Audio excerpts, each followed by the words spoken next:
ఒంటిగా ప్రార్థించి ఉపవాసములు చేసి ఒంటిగా ప్రార్థించి ఉపవాసములు చేసి కంటిని దురాలేక కల్లాట చెందిన ప్రభుని ఎంత దూరము మోయించెదరు స్వామి కింద సిలువయెత్తి సొంతైన దయలేక ఎంత దూరము మోయించెదరు. తండ్రి, ఆయన తన ముందుంచబడిన బహుమానము కొరకు పందెములో గెలుచు నిమిత్తము శిలువ మరణము సహితము సహించనని నిన్ను గురించి రాయబడిన లేఖనము ధ్యానించాం. శిలువ ధ్యానము ద్వారాగా దేవుడు నరమానవుల కొరకు సిద్ధపరిచిన బహుమానము అందుకొనుటకై మీ యొద్ద నేర్చుకొనుచున్న సంఘానికి ఆదరణతో కూడిన ఆత్మీయ జీవనం దయచేయమని శిలువధారి అయిన క్రీస్తు ప్రభువారి పేరట ప్రార్థించుచున్నాము పరమ తండ్రి, ఆమేన్. ప్రియులారా, ఈ 11వ దినమున శిలువ ధ్యానమునకు సమీపించిన మనందరికీ శ్రీమంతుని రక్తముతో రక్తసిక్తమైనటువంటి శిలువ నీడ విశ్వసించిన వారి జీవితానికి విశ్రాంతితో కూడిన విలువలను దయచేయును గాక. ప్రభువా, పిల్లరా, శిలువ ధ్యానంలో భాగముగా లోకమును తనకు సిలువ వేసి లోకమునకు తాను సిలువ వేయబడిన వాడైంది. కలుషితమైనటువంటి లోకములో కలువలు పూయించేటువంటి సిలువను మోయిచు ప్రతి దేశ ప్రాంత ప్రజలకు సిలువను గురించిన విలువైన సంగతులను ప్రకటించుచూ ఉన్నటువంటి పరిశుద్ధ పౌలు గారు ఫిలిప్పీలు నివసించేటువంటి దేశమునకు ప్రాంతమునకు వెళ్ళి సిలువను గురించినటువంటి సంగతులు, సిలువ వేయబడిన యేసు క్రీస్తు అనబడే దేవుని కుమారుని యొక్క జనన మరణ పునరుద్ధాన ఆరోహణల యొక్క సంగతులను బోధించుచున్న క్రమంలో కొందరు ఆయన దృష్టికి కనబడిన వారిని గురించి వేదన చెందినవాడై ఫిలిప్పు పత్రిక 3వ అధ్యాయము 18వ వచనంలో ఒక మాట చెప్తున్నారు. కాబట్టి అనేకులు క్రీస్తు శిలువకు శత్రువులుగా నడుచుకొనుచున్నారు. వీరిని గురించి మీతో అనేక పర్యాయములు చెప్పి ఇప్పుడును ఏడ్చుచూ చెప్పుచున్నాను. ఫిలిప్పీ ప్రాంతానికి వచ్చి పైన 17వ వచనంలో సహోదరులతో ఆయన సంభాషణ చేస్తూ, నన్ను పోలి నడుచుకొనండి, మేము మీకు మాదిరి అయి ఉన్న ప్రకారం నడుచుకొని వారిని గురిపెట్టి చూడండి. మీ ఎదుట మేము ఎలాగ మాదిరిగా నడుచుకుంటున్నామో మేమెరిగిన వినయాశక్తిని మీ ముందు ఉంచుతున్నాము. మేమెరిగిన దేవాశక్తిని మీకు ప్రకటించుచున్నాము. అలాగే నేను ఎరిగినటువంటి దైవ స్వరూపమైనటువంటి సిలువను మేము ప్రకటిస్తూ ఉన్నాము. నేర్చుకోనండి. ఎందుకంటే మరి అనేకులు క్రీస్తు శిలువకు శత్రువులుగా నడుచుకొనిస్తున్నారు. వీరిని గురించి చాలాసార్లు చెప్పాను, ఇప్పుడు కూడా ఏడుస్తూ చెప్తూ ఉన్నానని చెప్పి పౌలు గారు ఫిలిప్పీ సంఘానికి శిలువ వార్తను ప్రకటిస్తున్నారు. వింటే విన్నారు, లేకపోతే లేదు, నాకేంటంట అని ఊరుకోవచ్చు కదైనా. అలా కాదట. ఇప్పుడు కూడా ఏడుస్తూ చెప్తున్నాను. అంటే సిలువను వ్రాలి యేసు పలికిన పలుకులందు, సిలువను వ్రాలి యేసు పలికిన పలుకులందు, విలువ కందని ప్రేమామృతము గ్రోలితీరా, విలువ కందని ప్రేమామృతము గ్రోలితీరా,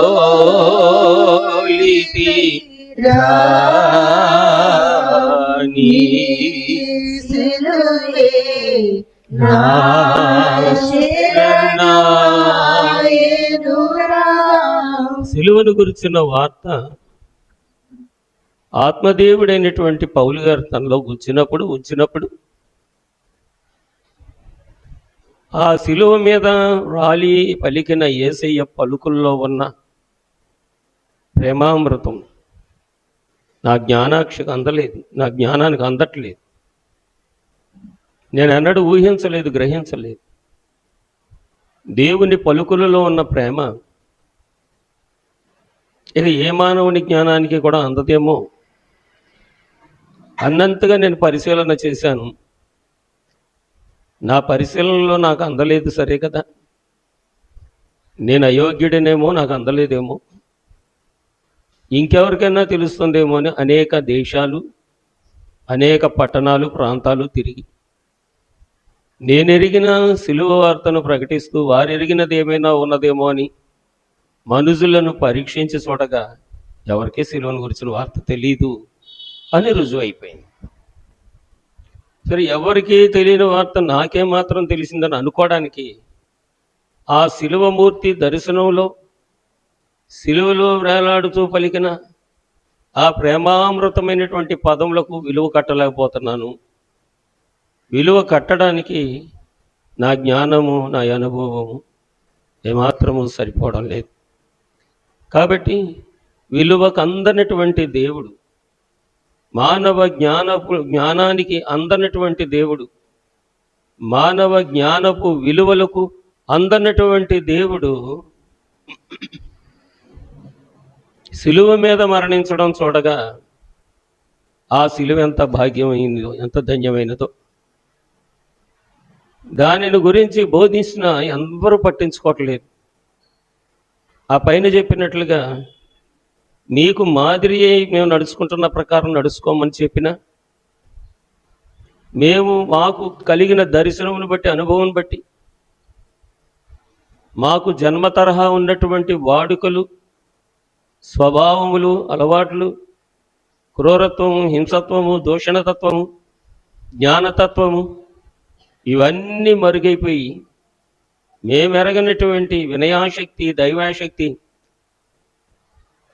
పరిశుద్ధ జీవనము సాగిస్తుంటే మమ్మల్ని పోలి నడుచుకోమని చెప్తే ఎవరు నడుచుకోకపోగా, సిలువను గురించి మేము ప్రకటిస్తూ ఉంటుండగా ఆ సిలువ ఎవరు గ్రహించకపోవడం, పట్టించుకోకపోవడం చూడగా అయ్యో, నరుడు ఇంత దౌర్భాగ్య స్థితిలో ఉన్నాడా, మానవ జన్మ ఇంత అగమ్యమైనటువంటి అజ్ఞానంలో ఉన్నదా అని నాకు దుఃఖం వస్తుంది, నాకు ఏడుపు వస్తుంది.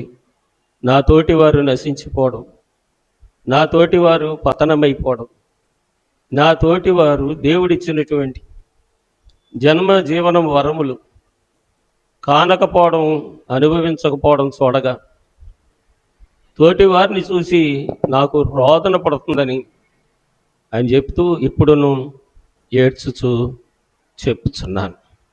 నిజం, దేవుని ఆత్మ ఎవరిలోనికైనా వచ్చినప్పుడు, అనగా దేవుని ఆత్మ వశంలో ఎవరైనా జీవించినప్పుడు, ఎవరైనా నశించిపోతున్నా, ఎవరైనా పతనమైపోతున్నా, ఎవరైనా ఇబ్బందులు పాలైపోయి లేవలేని స్థితిలో ఉన్నా, వారికి ఉన్నటువంటి వేదన కన్నవారికి, తల్లికి, తండ్రికి, తోబుట్టువులు, కన్నబిడ్డలకు కూడా ఉండదు. ఎందుకంటే వాళ్ళు పక్కనే ఉండి రోజు చూస్తుంటారు కాబట్టి వీడింతే అని వదిలేస్తారు. కానీ దేవుని ఆత్మతో నింపబడిన వారు ఎవరైనా పడిపోయినా, పతనమైపోతున్నా, వారిని గురించి దేవాశక్తి, వినయాశక్తి కలిగి దేవుని దయ వారికి కలగాలని, వారు బాగుపడాలని వినయముతో వారిని గురించి చెప్తూ, మాట్లాడుతూ, ప్రార్థిస్తూ ఉంటారనమాట. ఎవరు ఈ పని చేస్తారు అంటే, ఎవరు దేవుని ఆత్మ చేత నడిపింపబడతారో వారి మాత్రమే. శరీర క్రియలను అనుసరించి జీవించే వారికి, ఇలాంటి వాటి మీద మనసు ఉండే వాళ్ళు, ఎలా పోతే నాకెందుకు, ఎవరు ఎలా పోతే నాకు, అలాంటి వాళ్ళని పట్టించుకోకూడదు అని వదిలేస్తారు. ఈ స్వభావాన్ని బట్టి ఆత్మ సంబంధమైన జీవన విశ్వాసం ఏదో, శరీర సంబంధమైన విశ్వాసం ఏదో కూడా మనమే తేలిగ్గా తెలుసుకోవచ్చు. ప్రతి వారిలోనూ మనమే తెలుసుకోవచ్చు. అయితే పిల్లలారా, ఈయన ఉద్దేశం ఏంటంటే, మరి ఈ అనేకులు సిలువకు శత్రువులుగా నడుచుకుంటున్నారు. సిలువకు శత్రువులుగా ఎవరు నడుచుకుంటారు చెప్పండి? సిలువ చి అనేవాళ్ళు ఎవరు? సిలువ వద్దు అనేవాళ్ళు ఎవరు? సిలువను నమ్మని వారు ఎవరు? చెప్పగలరా? చెప్తారా? చెప్పండి. సిలువను విశ్వసించని వారెవరు? గౌరవించని వారెవరు? వినయముతో దాన్ని గణపరచగలిగిన వారెవరు? ఆలోచిస్తున్నారా మీరు? సిలువ ధ్యానానికి వస్తున్న పిల్లలారా, అనుదిన ప్రార్థనలో ఏకీపిస్తున్నటువంటి దేవుని బిడ్డలారా, పాటలు పాడుతున్నాము, ప్రార్థనలు చేస్తున్నాము, వాక్యాలు చదువుతున్నాము, క్రమము కూడా తప్పకుండా, బాధ్యతలు చాలా మట్టుకు విస్మరించి, మరి మనకున్న బాధ్యతలను విడిచిపెట్టి, మరి ఇది బాధ్యతగా భావించి, గౌరవించి దేవాలయంలోకి వస్తున్న మనం ఏం గ్రహించుకుంటున్నామో, ఏం గ్రహించుకోవాలో కూడా మన మనసు పెట్టి ఆలోచించవలసిన వారమై ఉన్నాం. సహజంగా క్రీస్తు సిలువకు శత్రువులుగా నడుచుకునేవారు ఎవరయ్యా అంటే, పడతా పట్టుకొని చెప్పేది ఎవరంటే అన్యులని, వేరే మతస్థులని, లోకస్తులని, ఎవరిని అడిగినా ఈ మాట చెప్తారు. ఒకవేళ నేను ఎక్కడికైనా వెళ్ళి వర్తమానం చెప్పేటప్పుడు ఇలాంటి సంగతులు ఏమైనా చెప్పినప్పుడు వాళ్ళు ఏం చెప్తారంటే, టక్మని అన్యులు అని అంటారు. అయితే పిల్లలారా, ఇక్కడ పౌలు గారు ఎవరికి మరి ఉపదేశిస్తున్నాడంటే, ఫిలిప్పీలో ఉన్నటువంటి సంఘస్థులకు. ఇప్పుడు చెప్పండి, సంఘమా సమాజమా? మాట్లాడంటారా? సంఘానికి చెప్తున్నారా, వెలుపల సమాజానికి చెప్తున్నాడు ఈయన? సంఘానికి. గట్టిగా ఏమంటారు మరి, నమ్మకంగా చెప్పండి, నమ్మకంగా, అనుమానం లేకుండా, సంశయం లేకుండా నమ్మకంగా చెప్పండి అంటే సంఘానికి చెప్తున్నాడు.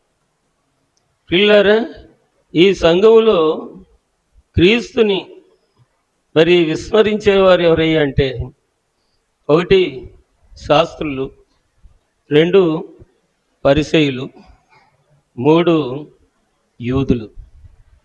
చెప్పండి.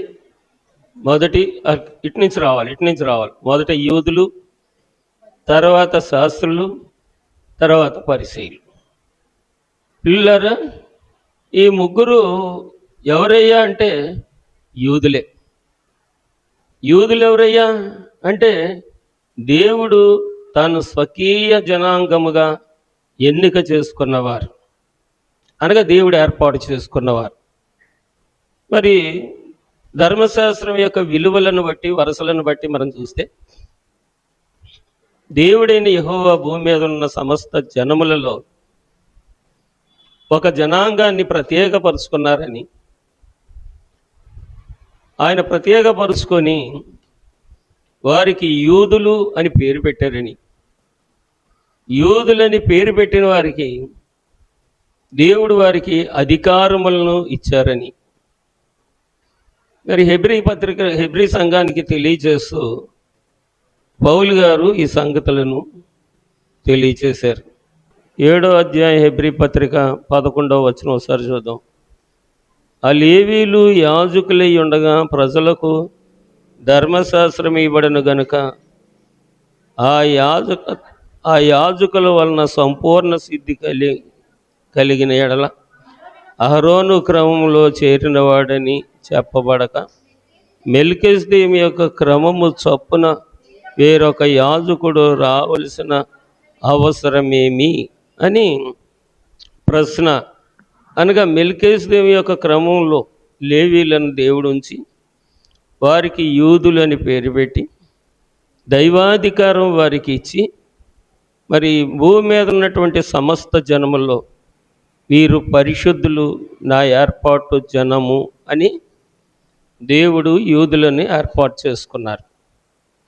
ఈ సంగతి బాగుంది. అనగా దేవుని వారు అని అర్థం. వీళ్ళు ఏం చేశారంటే వీళ్ళలో కొంచెం జ్ఞానము కలిగిన వారిని ఏర్పాటు చేసుకొని వారికి శాస్త్రులు అని పేరు పెట్టారు. శాస్త్రం ఏం చేస్తాడు? శాస్త్రమునంతా తిరగేసి మంచి చెడ్డలను చెప్పగలుగుతాడు. కాబట్టి జ్ఞానము గలవాడిని శాస్త్రులను వారు నియమించుకున్నారు.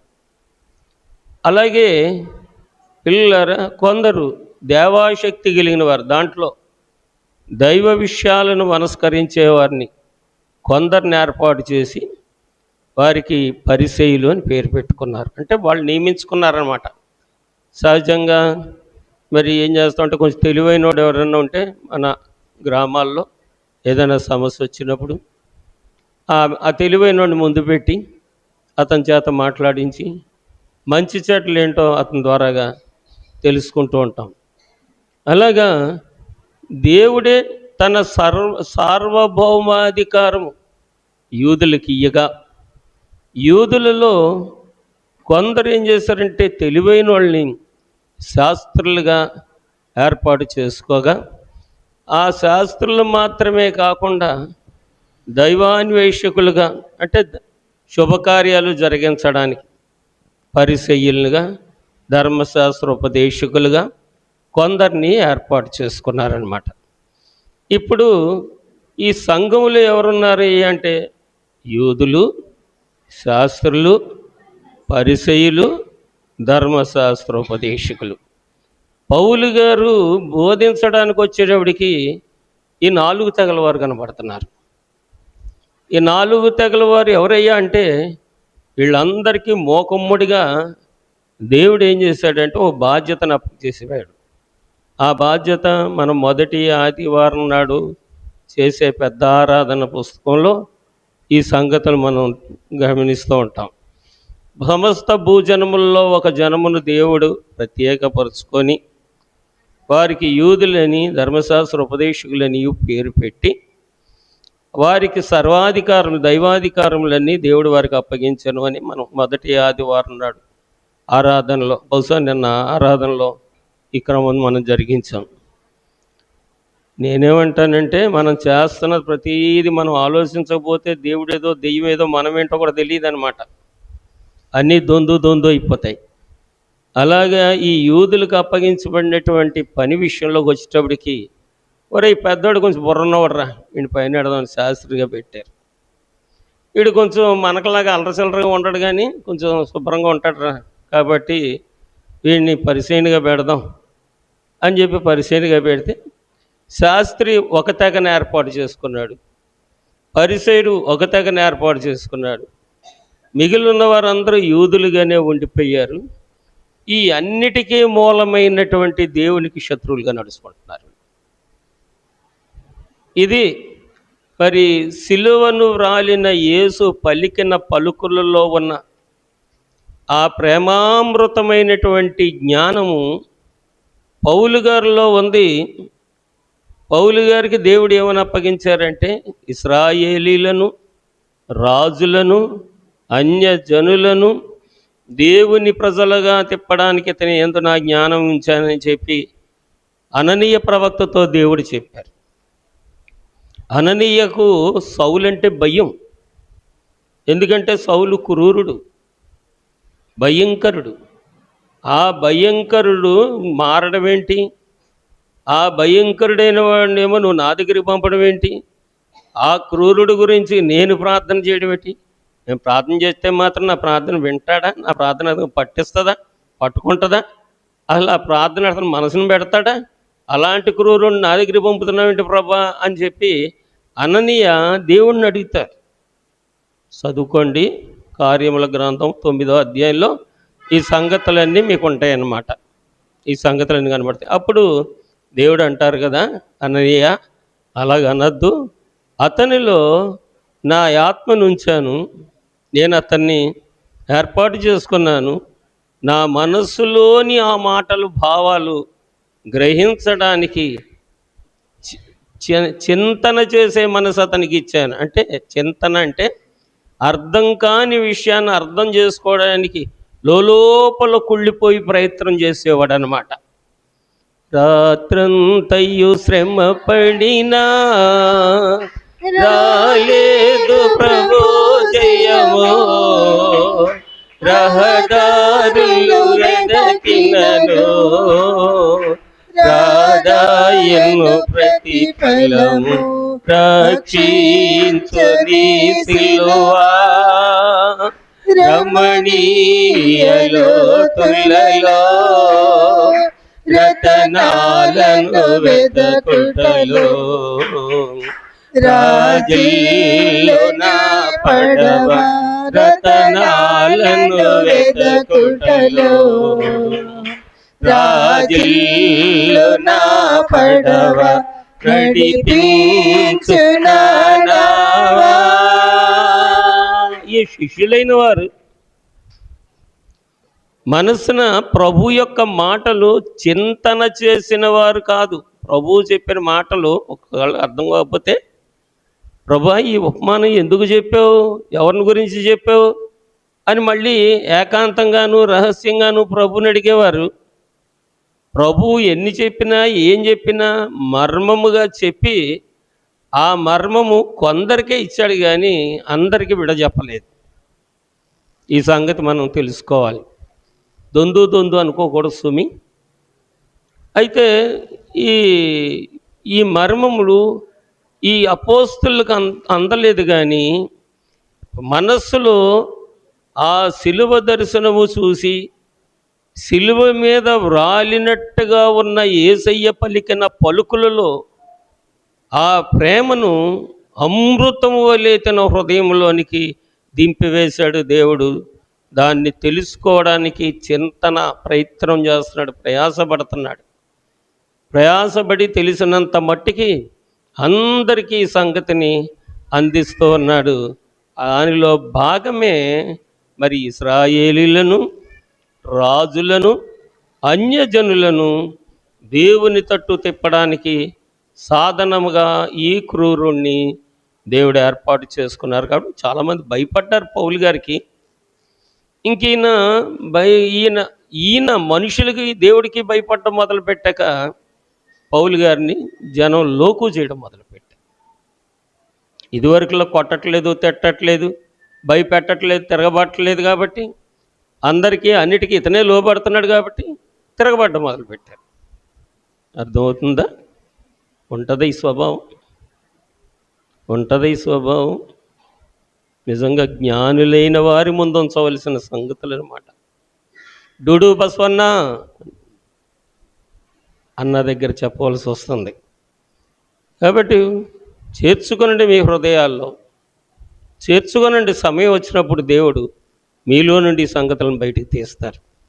అయితే పిల్లలారా, ఇక్కడ ఈ శాస్త్రులు, ఈ పరిసయ్యులు, యూదులు వీళ్ళ ప్రవర్తన ఎలాగుందంటే, మరి ఇందాక మనం చదివినటువంటి ఆ 17వ వచనంలో ఉండవలసినది లేక, సహోదరులారా మీరు నన్ను పోలి నడుచుకునండి, మేము మీకు మాదిరి అయిన ప్రకారం నడుచుకుని వారిని గురిపెట్టి చూడండి అన్నదానికి వీరు లేశమంతా విలువ ఇవ్వకుండా ఈయన ప్రకటిస్తున్నటువంటి సిలువకే శత్రువులుగా ఆ సిలువను తేలిగ్గా చులకనగా చూసి మాట్లాడుతున్నారు. పిల్లరా, దీని విషయంలో మరి పౌలు గారు ఏమంటారంటే, ఈ కొరింథీయులకు రాసిన మొదటి పత్రిక మొదటి అధ్యాయం 19వ వచనంలో ఇందు విషయమై జ్ఞానుల జ్ఞానమును నాశనము చేతును, వివేకుల వివేచనను శూన్యపరుతును అని రాయబడి ఉంది. మీరు జ్ఞానులము అని అనుకోకండి. సామెతల గ్రంథము 3వ అధ్యాయము 7వ వచనం ఇది ఇలాగ ఉంచండి. కొరింథీ పత్రిక ఇలాగ ఉంచండి. కొరింథీ పత్రిక ఇలాగ ఉంచి సామెతలు అంటే మహాజ్ఞాని అయినటువంటి సొలొమోను చెప్పినటువంటి మాటలు అన్నమాట. నేను జ్ఞానిని కదా అని నువ్వు అనుకోవద్దు. దేవుని యందు భయభక్తులు కలిగి చెడుతనాన్ని విడిచిపెట్టి, అప్పుడు నీ దేహమునకు ఆరోగ్యము, నీ ఎముకలకు సత్తువ కలుగుతుందని దేవుడు ఈ మాటలు చెప్పారు. చాలు. ఏ మనిషి కూడా నేను జ్ఞానవంతుణ్ణి, నాకు అన్నీ తెలుసు అని అనుకోకూడదట. చాలామంది ఏమంటారంటే, నాకు దేవుడు తెలుసు అంటారు, నాకు ప్రార్థన తెలుసు అంటారు, నాకు వాక్యం తెలుసు అంటారు. పిల్లరా, దేవుడు మాకు తెలుసు అని అంటారు. దేవుడు అంటే ఏం తెలుసు నీకు? దేవుడు అనే 3 అక్షరాలు తెలుసు. ఆ 3 అక్షరాలకు వివరం తెలియాలంటే 3 లోకాలు తిరగలను. దేవుడు అనే పదం నా బాల్య దినాల్లోనే గంగనాపల్లిలో చెప్పాను నేను. దేవుడు అనే పదానికి మీ గంగనాపల్లిలో బాబు ఆవిడ ఉంటుంది, ఎవరో కొమరావిడి, కొమరి సత్యబాబు వాళ్ళ తల్లి పేరు గుర్తులేదు. నేను చిన్నప్పుడే అక్కడ ఈ దేవుడు అన్న పదానికి వివరం చెప్తే బళ్ళు విద్యను చెప్పేటువంటి మాస్టర్లు వచ్చి, పోయి బాబు ఇంత చిన్నప్పుడు ఇంత జ్ఞానం ఎక్కడి నుంచి వచ్చిందంటే పోయిపోకంటే నాకేం తెలుసు, అసలు అది జ్ఞానమో అజ్ఞానమో, మాట్లాడింది మనిషో దేవుడో కూడా తెలియని వయసులో దేవుడు నన్ను తన కొరకు వాడుకోవడం ప్రారంభించారు. అది అతిశయం కాదు. కానీ అంటే దేవుడు తనకు అవసరమైన వారికి మర్మాలు వివరాలు చెప్పుకుంటూ పోతాడు. ఈ బోధన చేస్తానని అనుకోలేదు. అలాగే ఆయన నేర్పిస్తూ ఉంటాడు. ఎవరి కొరకు? వీడి కొరకు కాదు, ఆయన దగ్గరకు వచ్చిన వారి కొరకు. ఎందరు దేవుడి దగ్గరకు వస్తారు వారందరూ పిల్లల దేవుని కుమారులు అవ్వాలి, దేవదూతల సమానులు అవ్వాలి. దేవుని మనసు ఎలాగుంటుందంటే, మనిషి దేవుడైపోవాలని కోరుకుంటాడు. మరి ఇది ఆశానాలో అత్యాశానాలో మరి ఏ ఆశానాలో నాకు తెలియదు. కానీ మనిషికి ఉన్నటువంటి దురాశ ఏంటంటే, దేవుడే మనిషి అయిపోవాలని కోరుకుంటాడు. దేవుడైతే ఇయ్యడు, కానీ నా కోసం వచ్చేయాలి, నా కోసం తెచ్చేయాలి, నా కోసం ఇచ్చేయాలి, నాకు చెయ్యాలి, నేను అడిగింది చెయ్యాలి, నేను చెప్పింది చెయ్యాలి, ఇలాగే మనిషి అనుకుంటాడు. దేవుడు ఏమనుకుంటాడంటే, ఆ మనిషి నా స్వరూపంలోకి వచ్చేయాలి, నా మహిమలోనికి వచ్చేయాలి, నా సర్వాధికారంలోకి వచ్చేయాలి, నా ఔన్నత్యము అంటే ఇంతకు మించింది ఇంకోటి లేదన్నమాట. సృష్టిలో భూమి ఆకాశాలను పరిశీలించి చూసిన, జలచరాదులను మనం పరిశీలించి చూసిన, వాయు వర్ష మండలాలను మనం పరిశీలన చేసి చూసిన, నరజాతి, పశుజాతి, పక్షిజాతి, మృగజాతి, వృక్షజాతి, ఏ జాతిని చూసినా అంతకన్నా అధికమైనది అనగా ఔన్నత్యానికి మించింది ఏ జాతిలో లేదన్నమాట. దేవుడు ఏమనుకుంటాడంటే, నరుడు నా ఔన్నత్యంలోనికి వచ్చేయాలి, నా సర్వోన్నతమైన స్థలంలో అని కోరుకుంటాడు. కానీ మనిషి ఏం చేస్తాడు? శత్రువుగా. ఎలా నడుచుకుంటాడట? శత్రువుగా. మరి ఎందుకు దేవుడిని వాడుకుంటాడు? ఎందుకు దేవుడి దగ్గరకు వస్తున్నాడు? మీరు అడగచ్చు. ఏమండి, దేవుడిని శత్రువుగా చూస్తే మేమెందుకు చర్చకు వస్తామండి, మేమెందుకు బైబిల్ కొంటామండి, మేమెందుకు ప్రార్థన చేస్తామండి అంటే, నేను అడిగింది చెయ్యాలి, నేను ఏమన్నది ఇవ్వాలి, నేను చెప్పింది దేవుడు చెయ్యాలి. అందుకే కానీ దేవుడు చెప్పింది చేయడానికి కానీ దేవుడు చెప్పినట్టు నడడానికి కానీ మనిషి రాడు. అది శత్రుత్వము. ఏమన్నారు చెప్పండి? శత్రుత్వము. సిలువకు శత్రు. సిలువ అనగా దైవత్వం, దైవత్వానికి శత్రుత్వం, వెనకపాడడం. దైవజనుడు దేవదాసయ్య గారు అన్నారు, వినుట విశ్వాసించుట విధేయులై మనుట, వినుట విశ్వాసించుట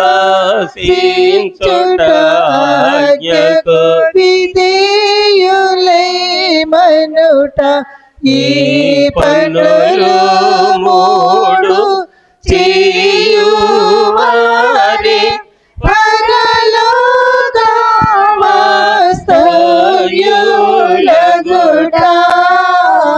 వింటే,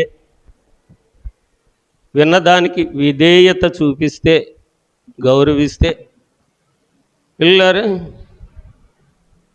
దేవుని చెప్పిన దాన్ని విధేయత చూపించి అనుసరించి జీవిస్తే దేవుడు అక్కడే ఉంటాడు.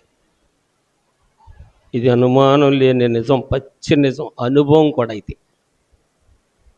దేవుని మాటను ధిక్కరించక, సంశయించక, నీకున్న జ్ఞానంతో దేవుణ్ణి చూడక, నీకున్న బుద్ధితో దేవుణ్ణి చూడక, నీకున్నటువంటి అనుమానంతో దేవుణ్ణి చూడక, ఆయన మీతో చెప్పింది చెయ్యండి అని చెప్పినట్లుగా దేవుడు ఏది చెబితే అది చేయగలిగిన వారిలోనే దేవుడు ఉంటాడు. ఆ దేహం అతనికి కావాలి, ఆయనకు కావాలి. అలాగా ఏ దేహము దేవుని కొరకు లోబడుతుందో అది ఔన్నత్యంలోనికి వస్తుందన్నమాట. దేవుని యొక్క సార్వభౌమాధికారంలోనికి అది ఇమిడిపోతుంది. నమ్మగలరా? నమ్మగలరా? అయ్యగారు బాగానే చెప్తున్నారు అనుకుంటారా? కత్తి మీద సాము దేవుడితో జీవించడం అంటే, కత్తి మీద సాము అన్నమాట. మనసు నిండా లోకవాంఛలన్నీ పెట్టేసుకొని, దురాశలన్నీ పెట్టేసుకొని, కుళ్ళు కంపు గబ్బు అంతా హృదయంలో పెట్టేసుకొని, దేవుడు నా మాట వినాలి, నా అవసరమే తీర్చేయాలి, నా ఎక్కడే తీర్చేయాలి, నేను చెప్పిందే చెయ్యాలి అనుకుంటే అది అత్యాస, స్వార్థము. అది ఎన్నటికీ దేవుని మహిమను పొందనేరదు. పప్పలు తినడానికి ఓకే, పప్పలు తినడానికి అయితే ఓకే. అయితే పిల్లలారా, ఇప్పుడు కొరింథీ పత్రికలోనికి మళ్ళీ ఒకసారి వద్దాం. 1వ అధ్యాయం 20వ వచనం. జ్ఞాని ఏమాయను, శాస్త్రి ఏమాయను, ఈ లోకపు తర్కవాది ఏమాయను, ఈ లోక జ్ఞానమును దేవుడు వెర్రితనముగా చేసి ఉన్నాడు కదా. దేవుని జ్ఞానానుసారముగా లోకము తన జ్ఞానము చేత దేవునిని ఎరగకుండినందున స్వార్థన ప్రకటనయను వెర్రితనము చేత నమ్మువారికి రక్షించుట దేవుని దయాపూర్వకపు సంకల్పమాయెను. అర్థమవుతుందా? చదివేశాను కానీ ఇలా చదివితే నాకే అర్థం కాదు. ఒక్కొక్క అక్షరం మీద వేలు పెట్టుకొని, ఇందాక అన్నాను కదా, మరి దాని గురించి చింతన. పౌలు గారు, అపోస్తలులు సిలువను గురించి చింతించలేదు, వారు చింతన చేయలేదు. రాత్రి అంతా శ్రమ పడ్డం, రాలేదు ప్రభు జయమని. ప్రభు సిలువ వేయబడి మరణించి సమాధి చేయబడిన తర్వాత మా వలన ఏం కావట్లేదని చెప్పి వాళ్ళ గురించి వాళ్ళు చింతిస్తున్నారు తప్ప అసలు ఈ కథ అంతా ఎందుకు ఇలా జరిగింది? ఆ మహనీయుడు మనతో ఉన్నప్పుడు మనకి చింత లేదే? ఆ మహనీయుడు చెప్పినట్టుగా జరిగినవి నెరవేరాలంటే దీని గురించి మనం ఆలోచించాలి కదన్న అనుభవ జ్ఞానం పెద్దోడైన పేతురికే లేదు. 21వ అధ్యాయం యోహాను సువార్త మనం చదివితే ఆ పేతురు ఉన్నవాళ్ళు కూడా చెడగొట్టి మళ్ళా బలపట్టుకొని సముద్రంలోకి వెళ్ళిపోయినట్టుగా మనం చదువుతాం. ఎవర్రా పిల్లలు?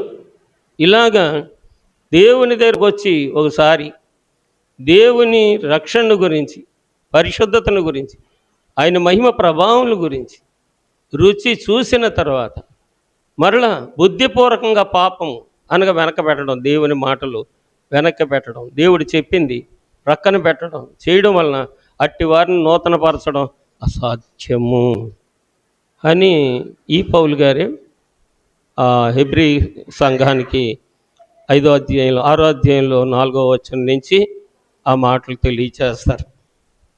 కాబట్టి ఇక్కడ మీకు అర్థమైందా అని అడిగాను కదా పిల్లలారా.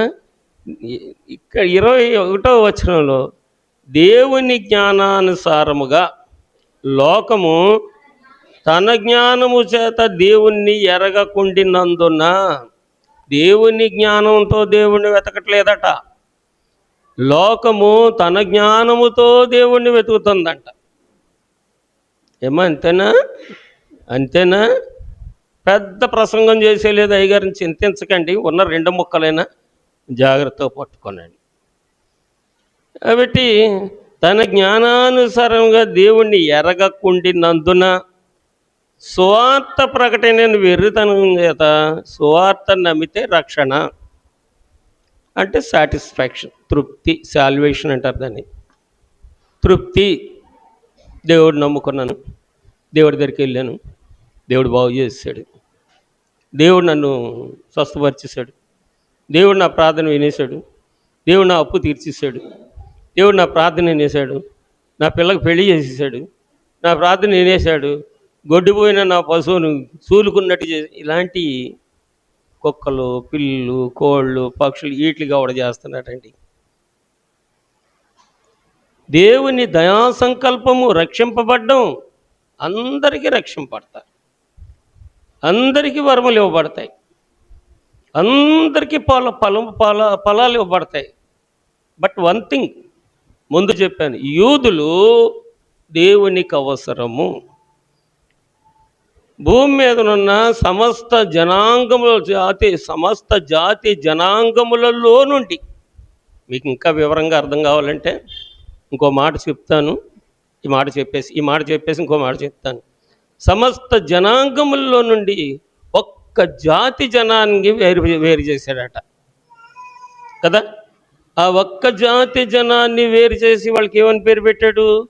యూదులు అని పేరు పెట్టి, దేవుని స్వకీయ సాంపాద్యమైన ప్రజలు అని పేరు పెట్టి, వీళ్ళు నాకు కావాలి అని అన్నాడు, వీళ్ళు నాకు కావాలి అని అన్నాడు. ఇవాళ ఇక్కడ ఎంతమంది ఉన్నారు పిల్లలు? వీళ్ళకి ఏం తెలుసు? ఓ చెంప కొడితే నీళ్ళు, ఓ చెంప కొడితే పాలు. అవునా? కొడితే కదా, గిల్లితే కదా. ఓ చెంప గిల్లితే నీళ్ళు వస్తాయి, ఇంకో చెంప గిల్లితే పాలు వస్తాయి. ఇంతే వీళ్ళకి తెలుసు. మీకేం తెలుసు?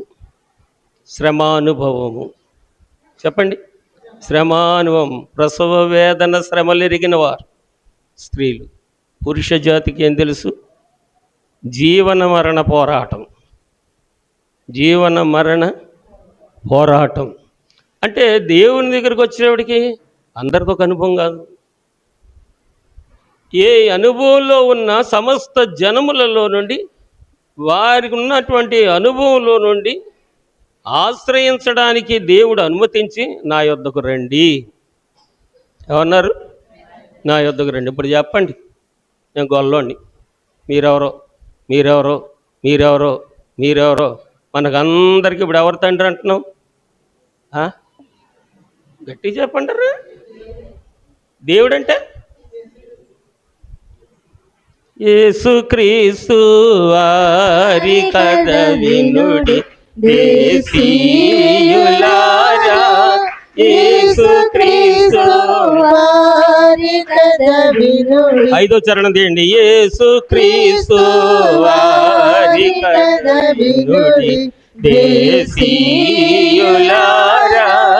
యేసుక్రీస్తు వారి కథ వినుడి. దురితములను తత్ఫలితములను దుష్టుడు సైతానును గెలిచి, కరుణమందు మృతులను లేపి, దయ్యములను దరిమీసే, నరుల భారమును వహించి జయించి మరణమొంది తిరిగి లేచి తిరుగవచ్చెదనంచు మోక్ష పురము వెళ్ళి కూర్చున్న యేసుక్రీస్తు వారి కథ వినుడి దేశీయులారా, యేసుక్రీస్తు వారి కథ వినుడి. వాళ్ళు ఈ చరణాన్ని కూడా మీరు ఇంటి దగ్గరికి వెళ్ళాక పరిశీలనగా చూసుకోనండి. దురితములను తత్ఫలితములను దుష్టుడైన సాతానును గెలవడం, తరుణమందు మృతులను లేపి దెయ్యములను పారద్రోలి వేసి నరుల భారమంతా తన మీద వేసుకొని మరణముందు తిరిగి లేచి మళ్ళా తిరిగి వస్తానని చెప్పి వెళ్ళి మోక్షంలో కూర్చున్న ఈయన దేవుడు. అయితే ఇప్పుడు ఈయన వలన సాధ్యపడే క్రియలన్నీ ఇక్కడ రాశారు. ఆ బలహీనతలు ఎవరికున్నాయో, ఆ అవసరత ఎవరికుందో, మృతుని గెలవలసిన అవసరం ఎవరికుందో, దెయ్యములను జయించవలసిన ఆవశ్యకత ఎవరికుందో, సంకట సమయంలో విమోచించబడాలన్న ఆవశ్యకత ఎవరికుందో నీకు తెలిసినా తెలియకపోయినా నిన్ను గురించి తెలిసినవాడు తనకు కావాలి అని చెప్పి నన్ను ఏర్పాటు చేసుకున్నాడు. అబ్బాయి, నిన్ను దెయ్యం పడితే పట్టుకుంది కానీ, ఏరమ్మ పడితే పట్టుకుంది కానీ, ఆ ఏరమ్మ నీ దగ్గరికి పంపించినోడిని నేనే, దాని ద్వారాగా నా దగ్గరికి రప్పించినోడిని నేనే, దాన్ని మళ్ళీ నిన్ను వదిలేసి పోయినట్లుగా ధరిమేసినోడిని నేనే, నువ్వు మాత్రం నాకు అడమొయ్యిరా అని చెప్పాడు. నమ్ముతారా? నమ్మలా? కనపట్టలేదా? నేను కనపట్టలేదా? నేను సేవ చేయట్లేదా? నేను ఎవరిని దేవుణ్ణా? లేకపోతే మీరు అనుకుంటే అంటరానివాడినా? కాదే, దేవునికి అవసరమైన పాత్రని. ఈ హేతువు చేత ఈ పిల్లలైనా, ఈ ప్రసవ వేదన బిడ్డలైనా, జనన మరణ పోరాటంలో ఉన్నటువంటి సంసార భార బాధ్యతలు కలిగినటువంటి మా పురుష జాతి అయినా, తల్లులైనా, ఎవరైనా సరే మీకు దేవుడు అవసరమని నువ్వు తెలుసుకోలేదు, దేవుడు తెలుసుకున్నాడు. తెలుసుకుని నా దగ్గరికి రండి అని అన్నాడు ఆయన. ఈ సంగతిని గౌరవించాలి. ఈ సంగతిని నిర్లక్ష్యం చేసిన వాళ్ళు సిలువకు శత్రువులుగా నడుచుకుంటున్నారు వీళ్ళే. దీనికి మరొక మాట మీకు చూపించి మళ్ళా ఇక్కడికే వచ్చేస్తాను. అపోస్తలుల కార్యములు 17వ అధ్యాయము, 27వ అధ్యాయం అనుకుంటాను. అపోస్తలుల కార్యములు 17వ అధ్యాయము 25వ వచనం. అందరికిని ఆయన అందరికీ జీవమును ఊపిరిని సమస్తమును దయచేయవాడు గనుక తనకు ఏదైనా కొదువై ఉన్నట్లుగా మనుషుల చేతులతో సేవింపబడివాడు కాడు. మరియు యావత్ భూమి మీద కాపురముండుటకు ఆయన యొక్కని నుండి ప్రతి జాతి మనుషులను సృజించి వారు ఒకవేళ దేవుణ్ణి తడుములాడి కనుగొందురేమో అని తన్ను వెదుకు నిమిత్తము నిర్ణయ కాలములను వారి నివాసము యొక్క పొలిమేరలను ఏర్పరచెను. ఆయన మనలో ఎవరికిని దూరంగా ఉండువాడు కాడు. మనమాయని యందు బ్రతుకుచున్నాము, చలించుచున్నాము, ఉనికి కలిగి ఉన్నాము. అటువల్లే మనమాయన సంతానమని మీ కవీశ్వరుల్లో కొందరు చెప్పుచున్నారు. దేవుడు ఉన్నాడరా? దేవుడు లేకుండా ఇది ఎలాగైందా? దేవుడు లేకుండా మనుషులు ఎలా పుట్టారా అనేవాళ్ళు ఉన్నారు, కానీ దేవుడికి పేరెట్టే వాళ్ళు ఉన్నారు.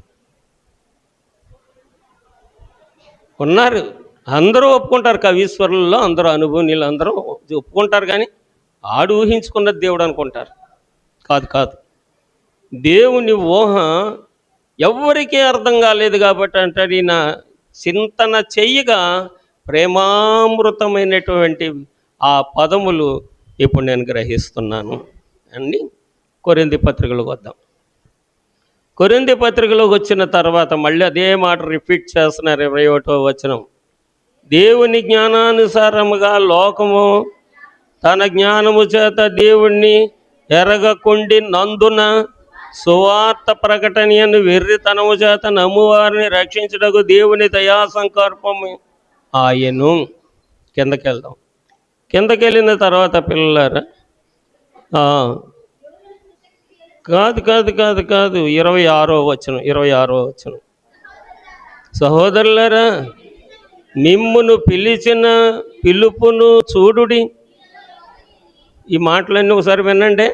ఫిలిప్పు సంఘానికి, కొరింథీ సంఘానికి పౌలు గారు సిలువ వార్తను ప్రకటిస్తూ ఉన్నారు.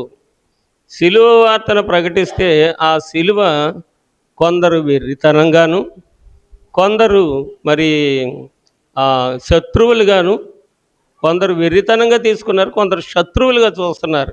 వారికి తెలియజేస్తున్నటువంటి సంగతులు 26వ వచనం, సహోదరులారా మిమ్మును పిలిచిన పిలుపును చూడుడి, మీలో లోకరీతిని జ్ఞానులైనను గనులైనను గొప్ప వంశం వారైనను అనేకులు పిలవబడలేదు. కానీ ఏ శరీరియు దేవుని ఎదుట అతిశయింపకుండునట్లు జ్ఞానులను సిగ్గుపరచుటకు లోకములో ఉండు వెర్రివారిని దేవుడు ఏర్పరచుకొని ఉన్నాడు.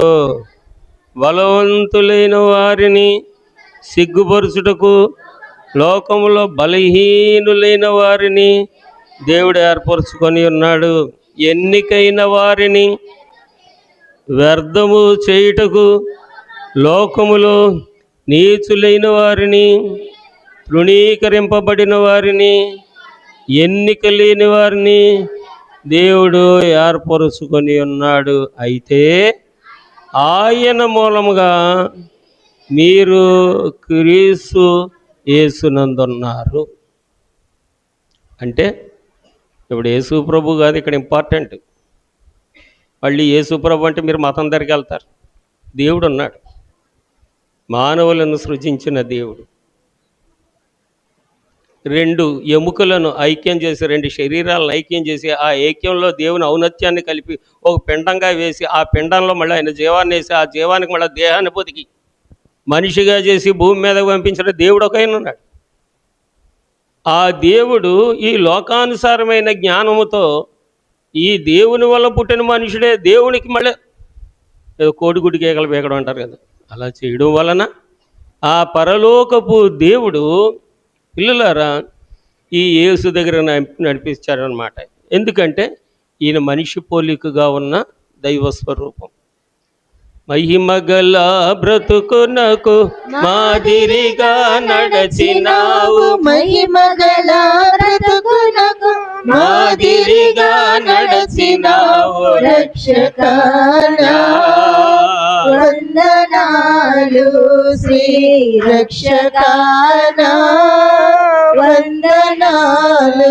ఈయన మహిమగల జీవనానికి మాదిరిగా నడిచి, ఇంకో దేవుడితో ఉండాలంటే నాకులా నడాలి, దేవుడితో ఉండాలంటే, దేవుడు మీతో ఉండాలంటే నాకులా మాట్లాడాలి, నాకులా ప్రవర్తించాలి, నాకులాగే ప్రేమించాలి, నాకులాగే జీవించాలి అని మాదిరి చూపించడానికి యేసు ప్రభుని భూమి మీదకి దేవుడు పంపితే వీళ్ళు ఉన్నారే శత్రువులు, సిలువకు శత్రువులు, దేవుడు ఏర్పాటు చేసుకొని వారికి యూదులని పేరు పెట్టి, ఆ యూదుల్లో మాకు జ్ఞానవంతుడు ఉన్నాడు కాబట్టి వాడిని శాస్త్రి అని పేరు పెట్టి, ఆ శాస్త్రులు యూదులు కలిసి కొంచెం శుద్ధిగా భక్తిగా ఉన్నవాడికి పరిసేయుడని పేరు పెట్టి, ఈడేమో యాజకుడని, ఆడేమో జ్ఞానం కలిగినవాడు కాబట్టి శాస్త్రం చెప్పేవాడని, దిక్సూచులు చెప్పేవాడని, మంచి చెడ్డలు చెప్పేవాడని, శాస్త్రం చూసి ఏది మంచిది ఏది చెడ్డది చెప్పేవాడని, మేమందరం జనం అని చెప్పి వాళ్ళు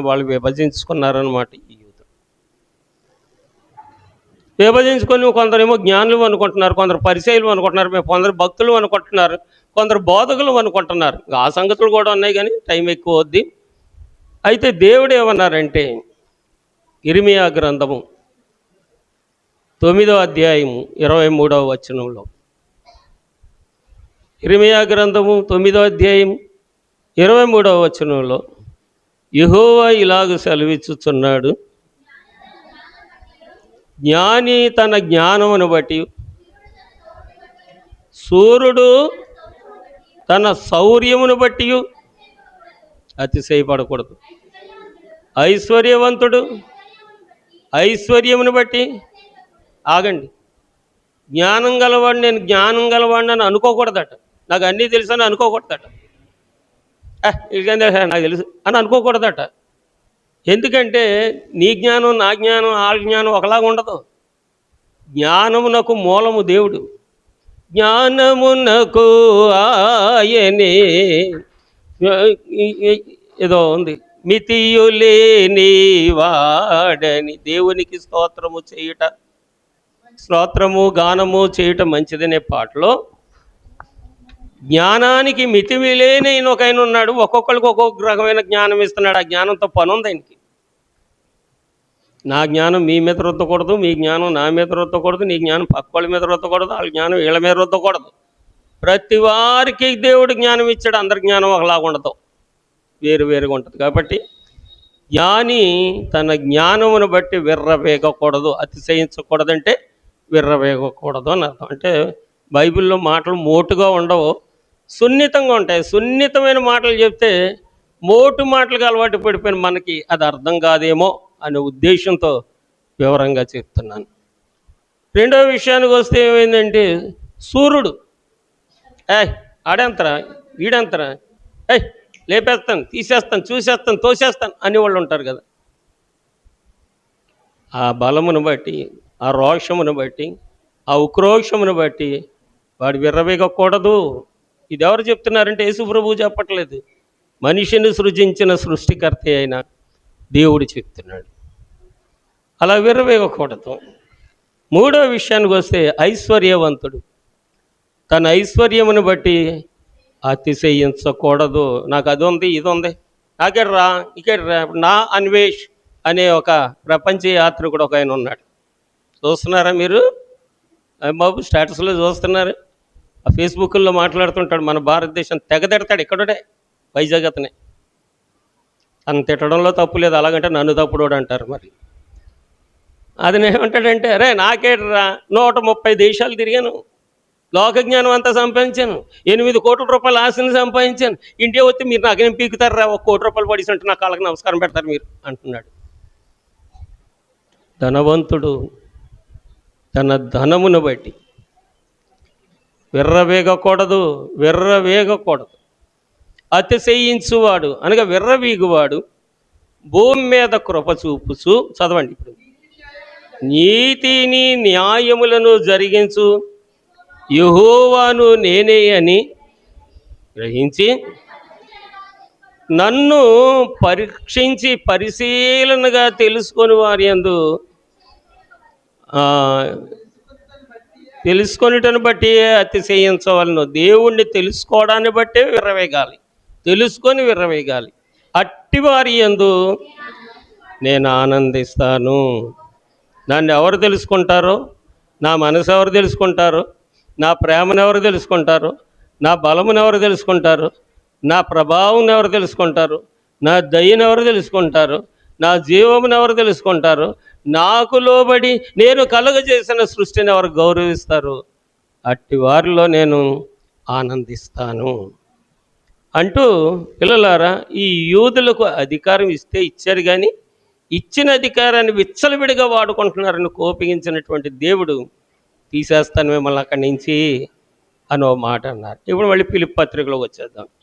ఫిలిప్పీలకు రాసిన పత్రిక అదే 3వ అధ్యాయంలోకి వచ్చాక 20వ వచనం లేదా 19వ వచనం, 19వ వచనం, నాశనమే వారి అంతము, వారు కడిపేవారి దేవుడు, వారు తాము సిగ్గుపడవలసిన సంగతుల యందు విర్రవీగుతున్నారు, భూ సంబంధమైన వాటి యందే మనస్సును ఉంచుతున్నారు. మన పౌరస్థితి పరలోకమందున్నది. అక్కడ నుండి ప్రభు అయిన యేసుక్రీస్తును అను రక్షకుని నిమిత్తము కనిపెట్టుచున్నాము. సమస్తమును తనకు లోబరుచుకొనజాలని శక్తిని బట్టి ఆయన మన దీన శరీరమును తన మహిమగల శరీరమునకు సమరూపము గలదానిగా మార్చివేయును. ప్రేమ, యేసుని ప్రేమ ఇది ఎవ్వరు కలువలేనిది, నిజము, దీనిని నమ్ముము. అది హృదయందించలేనిది. ప్రేమ, యేసుని ప్రేమ ఇది భూమి అందించలేనిది. నిజము, దీనిని నమ్ము, అది అందించలేనిది. ఎన్నాడెన్నడు మారనిది నా యేసుని దివ్య ప్రేమ ఎన్నాడెన్నడు వీడనిది. నా యేసుని నిత్య ప్రేమ, ప్రేమ, యేసుని ప్రేమ ఇది ఎవరు కొలువలేనిది. నిజము, దీనిని నమ్ము, ఇది అందించలేనిది. ఎవరు ఇవ్వలేరు. ప్రేమ అన్న పదంలో చెప్పాలంటే 100 రకాల ప్రేమలు చెప్పగలను నేను. అంటే మనుషుల జ్ఞానం ఒక్కొక్కరికి ఒక్కొక్క జ్ఞానం ఎలాగుంటుందో ఒక్కొక్కరిలో ఒక్కో రకమైన ప్రేమ ఉంటుంది. అసలు ప్రేమకు మూలం దేవుడు. ఇది లోకంలో దొరకదు, తల్లిదండ్రుల్లో దొరకదు, అన్నదమ్ముల్లో దొరకదు, కన్నబిడ్డల్లో దొరకదు, నీకున్న జ్ఞానంలో దొరకదు. దేవుని సిలువలో మాత్రమే ఈ ప్రేమను ముద్రించి వెళ్ళాడు ఆయన. చెప్పాను కదా, కడకొక్క మ్రాను, ఆ మ్రాను మీద ఆయన లక్షణాలన్నీ అంటగొట్టి వీళ్ళు ఏమనుకుంటున్నారంటే ఆయన కాళ్ళు చేతుల్లో మేకులు కొట్టేస్తున్నాం, శీలలు కొట్టేస్తున్నాం, బిగించేస్తున్నాం, బంధించేస్తున్నాం, బళ్ళలతో పొడిచేస్తున్నాం, ముళ్ళ కిరీటం పిచ్చోళ్ళు. దేవుణ్ణి బంధించడానికి మనిషి అయిపోతాడండి. వాళ్ళు అలాగ అనుకుంటుంటే ఆయన వాటిని ద్వారాగా మానవ జాతికి విమోచనము ఆ సిలువలో వచ్చారు. కాబట్టి ఈ పౌలు గారు సిలువను గురించి చింతించి తన జ్ఞానమునకు అందనటువంటి ప్రేమామృతము ఆ సిలువలో ఉందని గ్రహించి ఒక్కొక్కరికి ఒక్కొక్క రీతిగా చెప్పుకుంటూ వెళితే, పిల్లలారా, ఈ పిలుపు సంఘంలోకి వచ్చేటోడికి ఈ సిలువకు, దేవుని ప్రేమకు శత్రువులు కనబడ్డారు. ఎవరు ఈ శత్రువులు అంటే దేవుని వల్ల పుట్టినవారు, దేవుడే ఏర్పాటు చేసుకున్నవారు. దేవుడు వాళ్ళని ఏర్పాటు చేసుకుంటే మళ్ళీ వాళ్ళేమో శాస్త్రులను ఏర్పాటు చేసుకొని మళ్ళీ వాళ్ళు పరిశీలన ఏర్పాటు చేసుకొని వీళ్ళందరూ ఈ సిలువకు శత్రువులుగా జీవిస్తుంటే ఆ శత్రుత్వము అంటే దైవికమైన చింతనతో ఉన్నాడు కాబట్టి భరించలేక ఈ కథ అంతా ఫిలిప్పీయులకు చెప్పి, నేను క్రీస్తుని పోలి నడుచుకుంటున్నాను, మీరు దేవుని యందు విశ్వాసం ఉంచితే నన్ను పోలి నడుచుకోనండి, నన్ను పోలి నడుచుకోనండి అని చెప్పి పౌలు గారు ఏం చేశాడంట, లోకానికి సిలువేశాడట. రాత్రి ఏం చెప్పాం, లోకానికి నా జోలికి రావద్దు, నీ సిద్ధాంతాలన్నీ తీసుకొచ్చి నాలో పెట్టద్దు, నీ సాంప్రదాయాలన్నీ తెచ్చి నా దగ్గర పెట్టద్దు, నీ యాటిట్యూడ్ అంటే నీ తత్వాలన్నీ తీసుకొచ్చి నాలో పెట్టద్దు, నీ వైరాగ్యం అంతా తీసుకొచ్చి నాకు అంటగట్టద్దు, నువ్వు నన్ను అంటుకోవద్దు అసలు ఈ లోకం అంటూ ఆ లోకాన్ని నేను కూడా అంటుకోను, ఆ లోకంలో ఉన్నది నేను పట్టించుకోను, లోకంలో ఉన్న సిద్ధాంతం చింతకాయ చింతపడి నాకేమొద్దు, నా క్రీస్తు నిమిత్తం నేను బ్రతుకుతున్నాను, ఆయన నా యందున్నాడు, ఆయన ఉన్నంతసేపు నేను ఉంటాను, నేను ఉన్నంతసేపు ఆయన నాలో ఉంటాడు, ఆయన నాలో ఉంటే నేను ఉంటాను, లేకపోతే నేను ఆయనలోకి వెళ్ళిపోతాను అంటే ఆ సంగతులు చెప్తూ ఆయన అక్కడ ఆ సంగతిని ముగించుటను బట్టి సిలువ ఇంత ప్రఖ్యాతిలోనికి వచ్చి ఇవాళంతా మన విశ్వాసానికి ఆధారమైంది. బాగుంది. ఈ సిలువ ధ్యానము మరి భక్తులు మనకు నేర్పించిన విధానాన్ని బట్టి, నేను నేర్చుకున్న విధానాన్ని మీకు నేర్పడాన్ని బట్టి మీరేం చేస్తున్నారంటే వేలకు వేల రూపాయలు, ఇక్కడ ఎన్ని కొన్ని వేలు ఉంటాయి బాబు, ఉంటాయా? ఉంటాయి. వేలకు వేల రూపాయలు రోజు తీసుకొచ్చి ఆ బలిపీఠం తెరిపెట్టి వచ్చిన వాళ్ళందరూ గొంతు తడుపుతూ నోరు తడుపుతూ పంపిస్తున్నారు, కానీ సిలువని అంతమంది ముడుచుకుంటున్నారు. ఈ సిలువ సందర్భాన్ని ఎందరిలో ఇముడుచుకుంటున్నారు. లేదా దేవా నీ సిలువ ప్రభావంలోనికి నన్ను ఇముడుచుకో తండ్రి అని ఎవరు ప్రార్థన చేస్తున్నారు? అలా ప్రార్థన చేస్తే వారు దేవుని యొక్క ఔన్నత్యము, దేవునికి మరణం ఉందా? దేవునికి వైరాగ్యం ఉందా? దేవునికి అపవిత్రత ఉందా? దేవునికి జబ్బు ఉందా? దేవునికి రోగం ఉందా? దేవునికి దరిద్రం ఉందా? ఉండదు. ఆ ఔన్నత్యము దేవుడు మనిషిలో ఉంచుతాడు. ఒకటైతే మరి ఏం కనబట్టలేదే, మేళ్ళ కనబట్టలేదే, మిద్దులు కనబట్టలేదు. ఆకాశ పక్షులను చూడండి, అవి విత్తవు, వడకవు, కోయవు, కొట్లలో కూర్చుకొనవు, కాబట్టి మీ పరలోకపు తండ్రి సైతము వాటికి అనుదిన ఆహారం పెడుతున్నాడు. అవునా? చదువుతున్నారు ఈ సంగతులు. మత్తయి సువార్త 6వ అధ్యాయంలో ఉంటాయి. చిన్నపిల్లలు చదువుకుంటే పాఠాలరా బాబు, సండే స్కూల్ చెప్పే పిల్లలు, ఈ పిల్లలకి చక్కని పాటలు చిన్న చిన్న పిట్టకథలు చెప్పండి, బోధలు చేయకండి. ప్రసంగాల పిల్లలకు తెలియదు, కానీ వాళ్ళని ఆడుకోనివ్వండి, పాడుకోనివ్వండి, పిట్టకథలు చెప్పండి, పెరిగి గొప్పవారు అవుతారు. దేవునికి స్తోత్రం. పెద్దవారైన మనము కూడా ఈ మాటలే దేవుడు అది ఇమిడ్చుకొని ఇష్టపడ్డాను. నా తల్లి నా తండ్రి, నాకు ఒక్క మాట చెప్తాను, నేను వడ్డిస్తే, నా ఇంట్లో ఏదైనా కార్యక్రమం చేసి వడ్డిస్తే 100 కేజీల మూట, ఒక పూటకి చాలదన్నమాట. అంత కుటుంబం నా కుటుంబం. సిలువేశారు నన్ను, నేను వాళ్ళని సిలువేశాను. నేను ప్రభువుని నమ్ముకున్నానని నన్ను సిలువేశారు. నేను బతుకుంటే సిలువేస్తారా, సస్తే సిలువేస్తారా? ఎవరా? నేను బ్రతుకుంటే సిలువేస్తారా, సస్తే సిలువేస్తారా? నేను బ్రతుకుంటేనే నాకు సిలువేస్తారు, సస్తే ఓ పూట ఏడిసి వదిలేస్తారు కదా. మరి నన్ను వాళ్ళు బ్రతికించగలరా, దేవుడు బ్రతికించగలరా? కాబట్టి నన్ను బ్రతికించగలిగిన వాడికి నేను సిలువ వేయబడ్డాను. వీళ్ళ లోకాన్ని వీళ్ళకి సిలువేశారు. ఇప్పుడు వాళ్ళు వస్తున్నారనమాట. మా అయ్యగారు, మా పాస్టర్ గారు, మా తమ్ముడి గారు పాస్టర్ గారు, మా తమ్ముడి గారి దగ్గర ఎంతమంది ఉంటారు, మా తమ్ముడి గారికి ఎంతమంది దండం పెడతారు, మా తమ్ముడి గారు ఇప్పుడు వస్తారు. ఎక్కడికి పోరు, నువ్వు కన్న పిల్లలు ఎక్కడికి పోరు, నువ్వు కట్టుకున్న వాళ్ళు ఎక్కడికి పోరు, నేను వంట పుట్టిన వాళ్ళు ఎక్కడికి పోరు, నీ తోబుట్టిన వాళ్ళు ఎక్కడ పోరు, నిన్ను కన్నవాళ్ళు ఎక్కడికి పోరు, మరలా వస్తారు. మార్కు సువార్త 10వ అధ్యాయం 28వ వచనం ప్రకారం. కాబట్టి దేవుని దగ్గరికి వచ్చాక సంశయం వద్దు, పూర్తి విశ్వాసంతో దేవుని మీద ఆనుకోనండి. అవసరమైతే ఇదిగో నా ప్రాణం, తనువు నాది ఇదిగో అని పాడుతున్నారు కదా, నా ప్రాణమైనా నీ కొరకు పెడతాను, నన్ను బ్రతికించు, నీ మాట విని నీ మార్గంలోనే జీవిస్తాను అనుకున్న వాళ్ళు మిత్రులు అవుతారు, అనుకోనని వారు సిలువకు శత్రువులు అవుతారు. కృప మీ అందరికీ తోడే ఉండుగాక.